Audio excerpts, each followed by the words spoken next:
Vou começar falando no eixo de educação. No período mais recente, a gente ficou sabendo da divulgação de que uma figura, inclusive muito emblemática da extrema-direita, Damares, disse ser a favor das cotas trans, que as travestis sofrem muito no Brasil e ela passou a reconhecer isso. Mas no último período a gente também vê grandes figuras da extrema-direita, como Guto Zacarias, dizerem que as cotas, na verdade, são uma forma de privilégio social e que não devem ser defendidas. Então, existe um estranhamento da comunidade LGBT com esse tipo de defesa de uma figura que sempre atacou os direitos da nossa comunidade, né?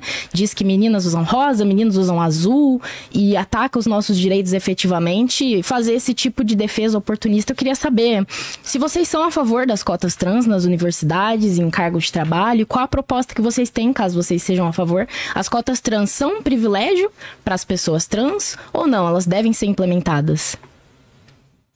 Vou começar então, já que me deram a deixa. Bom, eu obviamente, absolutamente não sou a favor de cotas, nem trans, de nenhuma categoria, ou de qualquer, digamos, que as pessoas consideram que são pessoas desprivilegiadas, ou para negros, para trans, eu não sou a favor. Por quê? Porque eu realmente acredito na cota social.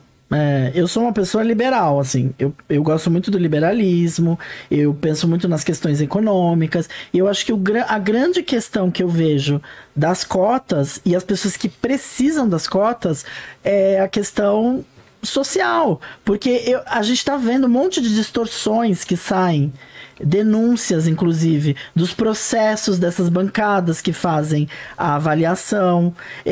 Eu não sinto confiança no processo, entendeu? As bancadas que fazem a avaliação, por exemplo, vazou na internet a ficha de como é feito essa avaliação para pessoas negras. Eu achei uma coisa extremamente discriminatória.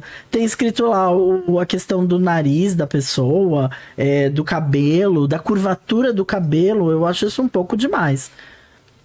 Eu não sou a favor. E só pra rapidinho, ó, foi muito bom que você citou a Damares. A Damares é uma pessoa que eu admiro muitíssimo, respeito muitíssimo. Ela é muito respeitada em Brasília. Ela dialoga com as pessoas. Ela tem muito entendimento sobre as trans, sobre as travestis. Ela recebeu LGBTs quando era ministra. Ela teve um programa. Então, assim, a Damares é uma pessoa fantástica. Pra mim, ela é uma referência na direita. A ministra Damares, inclusive, um beijo, ministra, pra senhora. Que vá tudo bem com a sua saúde. Como a Sabrina está falando, a Damares é uma pessoa que ela ouve as pessoas. A ministra Damares, enquanto ministra, foi uma das primeiras pessoas a abrir as portas para a gente em Brasília. Quando nós éramos só 3 pessoas e nós fomos visitar a Damares e conhecer a Damares, como que ela era e tal. Para quem não sabe, dentro do Ministério, né, da Damares da Mulher, dos Direitos Humanos, havia uma pessoa lá, né, trans, que é a Marina Heidel. Quem não conhece pode pesquisar o nome da Marina Heidel aí. A Marina, mesmo depois que saiu do governo, ela soltou, né, deu várias entrevistas falando que dentro do governo ela sempre foi muito bem tratada e ela fazia o trabalho dela de forma com excelência, sem impedimento algum.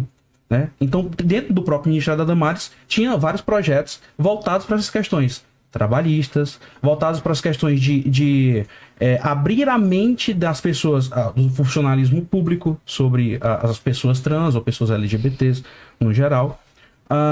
Você fala muito de cotas. Se for do modelo que nós conhecemos aqui no Brasil, eu sou totalmente contra. Porque a esquerda ela desvirtua tudo. Aliás, quando vem tudo que vem para o Brasil é desvirtuado.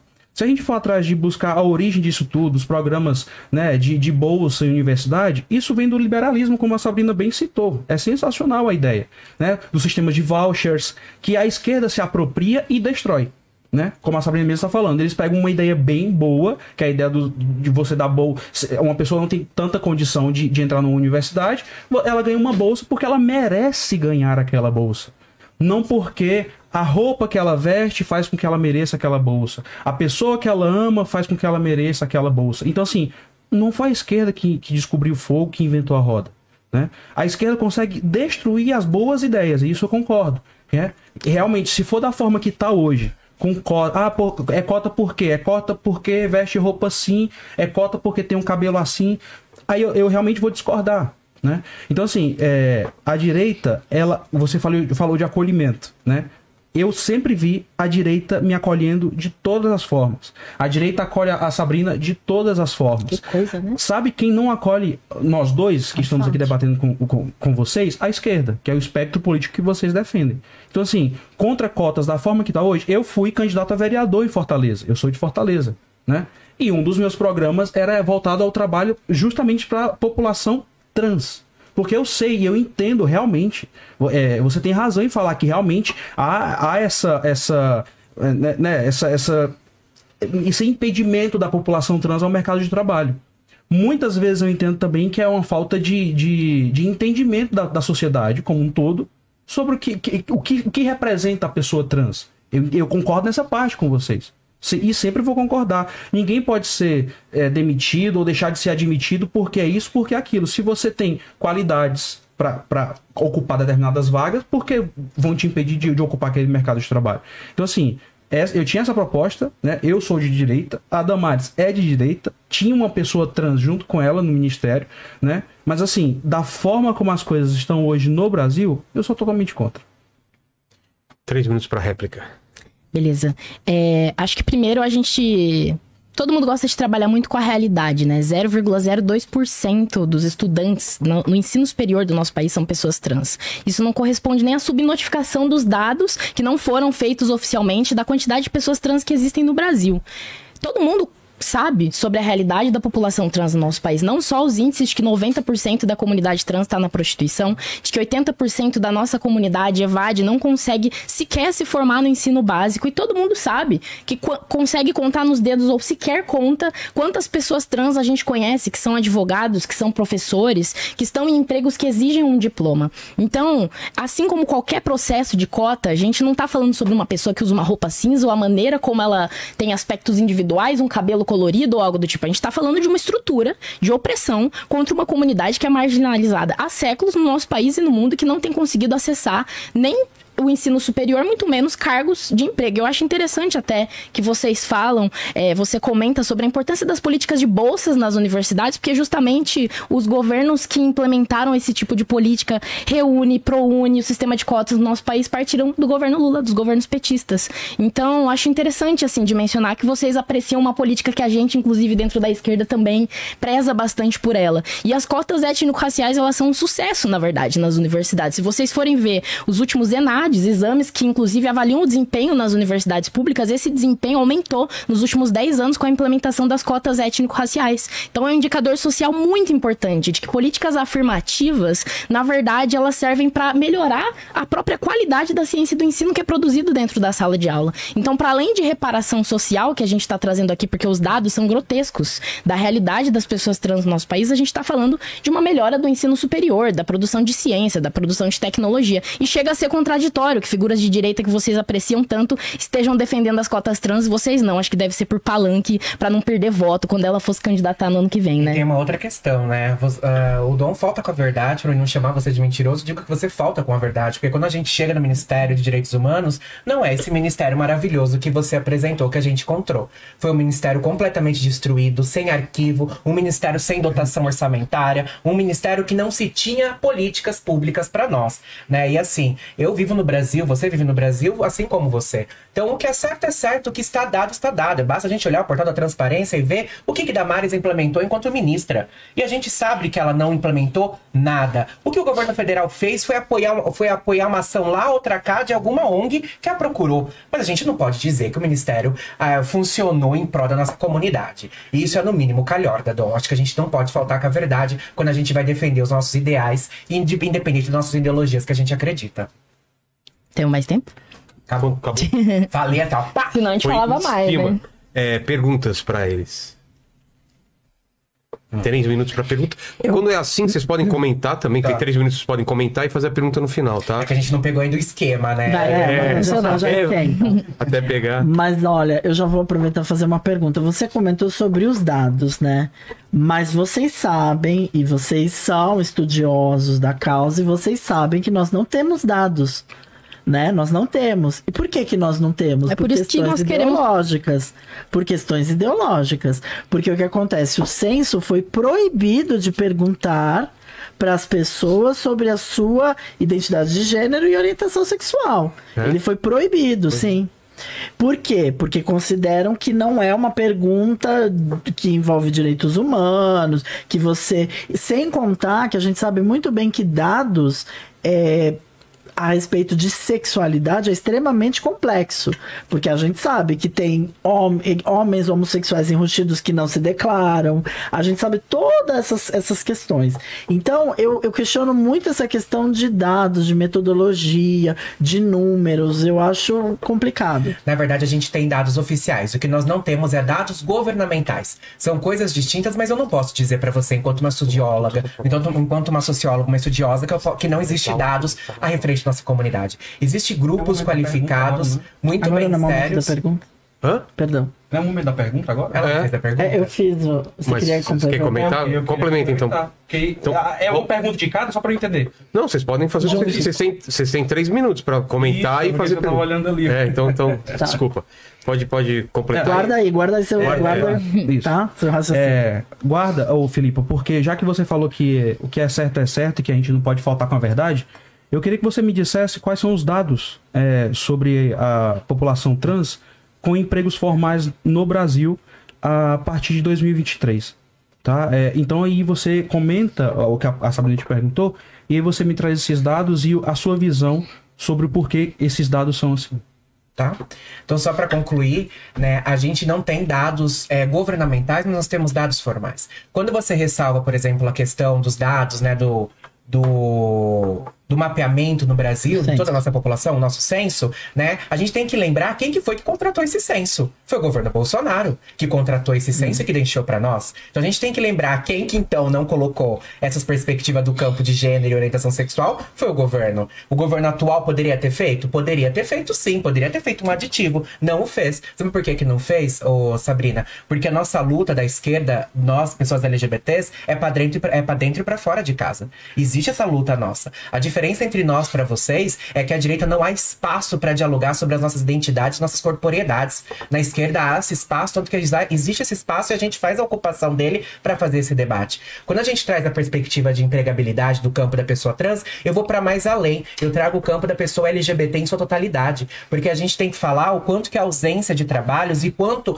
é escamoteada a nossa população e quantos estão à margens no que tange a trabalhos de subalternidade. Veja bem, nós temos a última pesquisa que revela para nós e que nos apresenta novamente, se a gente pegar, e aí, Lê, eu vou trazer só a perspectiva das mulheres trans e corpos travestis, né, porque são as que estão mais na prostituição. Quando a gente traz esses números de prostituição, a gente não consegue diminuir, na verdade, esse número que parece uma maldição que carrega os corpos trans. Então, veja, Dom, nós vemos sim o Brasil avançar nas pautas de gênero e sexualidade, tanto que nós vemos hoje a empregabilidade alcançando, chegando corpos cisgêneros, só que ainda não está chegando da nossa população trans. Existe ainda uma dicotomia em relação aos nossos corpos que a gente precisa falar, a gente precisa avançar. Falta política pública. Óbvio que falta política pública. Nós não temos uma política pública efetiva em nenhum dos âmbitos o suficiente que dê capilaridade para resolver um problema que ele é estrutural e secular. Né? Então, veja bem, Sabrina, não posso chegar aqui para você que a gestão do Bolsonaro destruiu ou piorou a condição da comunidade LGBT. Não tem como eu dizer isso para você, porque é um problema secular. Né? Eu posso dizer para você o que o Bolsonaro fez, o que o Bolsonaro permitiu a fazer as suas falas eloquentes, né? O que ele traz para a sociedade. Isso eu posso dizer para você, mas eu estaria sendo hipócrita para falar para você que por causa da gestão Bolsonaro os índices da população LGBT são catastróficos. Não é. Nós estamos diante de um problema que ele é secular. O nosso povo sofre não é de hoje, o nosso povo resiste não é de hoje. Nós resistimos desde a ditadura militar. Nós temos esse histórico, Dom. Então, por isso que eu acho que talvez o que esteja nos afastando é algo que falta, que é o diálogo. Talvez o que você busca seja o que eu busque, né? E eu digo isso pra você porque eu não consigo, de verdade, Dom, entender ou colocar na mesma frase LGBT de direita. Não consigo, Sabrina, de verdade. Nós podemos destoar, nós podemos ter ideologias ou pensamentos diferentes, mas essa dicotomia direita, o que é ser de direita, não condiz com a nossa realidade LGBT. Então, eu acho que até extrapolei. Não, tá no tempo. Pra complementar aqui, eu acho que assim, existe uma grande discussão realmente sobre a subnotificação da existência de pessoas LGBTs no nosso país. E realmente acho que isso é um problema estrutural e que todo movimento LGBT discute no geral. Inclusive, eu acho que a nossa defesa da política de cotas trans, ela vem exatamente nesse sentido. Após a implementação das políticas de cotas étnico-raciais nas universidades, uma série de pesquisas foram feitas acerca da comunidade preta no nosso país. Então, você investir para que pessoas trans estejam nas universidades produzindo ciência, produzindo tecnologia, é fazer, inclusive, com que a gente tenha mais pesquisas que estudem sobre a nossa própria existência, não como objeto de pesquisa, mas como próprio pesquisador. E é importante dizer que, por mais que os dados que existem hoje não sejam governamentais, eles foram feitos justamente pelas entidades que muitas vezes são feitas de pesquisadores e que a extrema-direita costuma atacar, como os movimentos sociais. Se não fosse pela ANTRA, a Associação Nacional de Travestis e Transsexuais, muitos dados de existência de pessoas LGBTs, indicadores de violência no nosso país, não existiriam. Simplesmente porque a gente não vê, inclusive, grupos de direita que apoiam as pessoas LGBTs preocupados em fazer um levantamento de dados sobre a nossa existência. E digo mais, se a gente precisa de um espaço para debater políticas públicas para pessoas LGBTs, para debater a nossa existência, a gente tem um espaço, inclusive institucional, para fazer isso, que é a Conferência Nacional LGBT. Sabe desde quando ela não existe? Desde o governo Temer. Inclusive também desde o governo Bolsonaro. Após o golpe contra Dilma, a gente não possui mais a Conferência Nacional LGBT no nosso país. É a primeira vez, depois de muitos anos, que a gente vai passar por uma discussão da existência de pessoas LGBTs no nosso país, inclusive a partir de lá, conseguir organizar pesquisas e ter censos sobre a existência de pessoas LGBTs, mas infelizmente, isso sim é política de desmonte que corrobora com a opressão estrutural do nosso país, que o governo Temer e o governo Bolsonaro com certeza foram a favor. Inclusive, aproveitando meus 20 últimos segundos, quero dizer que é por isso que eu tenho muito orgulho de fazer parte de uma entidade de movimento social como a UNE, que é a União Nacional dos Estudantes, que está construindo uma caravana nacional por cotas trans. Agora, inclusive, para desmentir essas fake news de fraude na política de cotas, porque inclusive não existe levantamento de dados hoje no nosso país de fraude em cotas trans nas mais de 15 universidades que já aplicaram essa política. Não existe. Existem denúncias pontuais, não existe um levantamento de quantos dados aconteceram. Mas sabe o que existe? Formas de controle social da política para que ela não passe por fraude, com acúmulo, inclusive, do movimento negro após a aplicação das políticas de cotas étnico-raciais nas universidades. Então, muitos dos dados que vocês reclamam que não existem no nosso país são levantados, na verdade, pelos movimentos sociais que vocês tanto criticam. Réplica, 3 minutos. A Filipa pipocou, né? Porque eu acho que como os dados não favorecem, aí ela diz que não sabe. Antes de tudo, primeiro, você não consegue vislumbrar que existe um LGBT de direita porque você não defende a liberdade. Eu defendo a liberdade de vocês defenderem o que vocês quiserem. Eu defendo a liberdade de vocês se vestirem como vocês quiserem, de vocês serem e amarem quem vocês querem ser e amar. Por isso que talvez você não vislumbre que eu e a Sabrina temos liberdade. É um detalhe mínimo, mas que define tudo, digamos, né? Durante o governo do presidente Jair Bolsonaro, vamos colocar de 19 a 2022, a taxa de empregabilidade era de 13%. Né? E eu tô falando dados do Transempregos, tá? Nós tínhamos até pelo menos em questões de vagas de empregos para a população trans disponíveis, sei lá, 73%. Hoje, você tem no Brasil pessoas trans empregadas, apenas 4% com empregos informais. É o governo da esquerda, do Mais Amor, por favor. Nós temos hoje 0,38% da população trans do Brasil empregadas com empregos informais. É o governo da esquerda que tá. Por que que quando vocês recebem o ministério, tava sucateado, não tinha nada disso que você tava falando? Chegou a vez de vocês, vamos chegar à eleição já. Cadê a população transempregada? Cadê esses altos índices de educação que nós não temos? Né? Eu sempre costumo dizer, União Nacional dos Estudantes que não estudam. Desculpe. Partido dos Trabalhadores que não trabalham. Claro. Desculpe. Né? Hipocrisia, e hipocrisia é isso. Quando os dados não favorecem o lado de vocês, vocês esquecem. Vocês pipocam, vocês tentam trazer para o generalizar. Mas quando nós temos realmente os dados que impactam e que realmente vão contra aquilo que vocês defendem, aí não, aí vocês ficam afim, não é com a gente, toca aí, muda de assunto, né? Durante o governo do presidente Bolsonaro, cadê as leis do presidente Bolsonaro para a população LGBT? Eu não quero lei para mim porque eu sou LGBT. Eu quero lei para mim porque eu sou um cidadão brasileiro, né? Se eu tenho emprego, tem que ter emprego para todo mundo. Se eu tenho segurança, tem que ter segurança para todo mundo. Não, porque tem que ter... Cadê a lei que fala disso pro LGBT? Não precisa disso. Não precisa disso. Vocês têm esse pensamento porque a esquerda divide as pessoas. A nossa questão toda é essa. Eu não consigo conceber um LGBT de direita. Nós defendemos a liberdade, como eu disse para você. Nós defendemos principalmente as questões voltadas para a nossa própria segurança. Né? Quando a gente fala em armamento, nossa, vocês todos ficam ouriçados que ninguém pode ter arma para se defender no país que mais mata. O Brasil é o país que mais mata LGBT do mundo. Não, o Brasil é o país que mais mata pessoas no mundo. Né? É isso. Eu queria falar também, rapidamente, por exemplo, eu acho curioso, a parada LGBT deve estar na sua 30ª... não, tá. Acabou, mas rapidinho, então. Não, a parada LGBT tá na sua, sei lá, 25ª edição, 25 anos, ou até mais, eu já nem sei dizer porque eu não vou à parada. Mas assim, por que nunca ninguém financiou um estudo pra colher dados sobre a população LGBT? Vocês continuam com essa desculpa de que ninguém fez. Ninguém fez, mas e essas verbas parlamentares? E cadê a pressão por esse estudo digno? Não tem.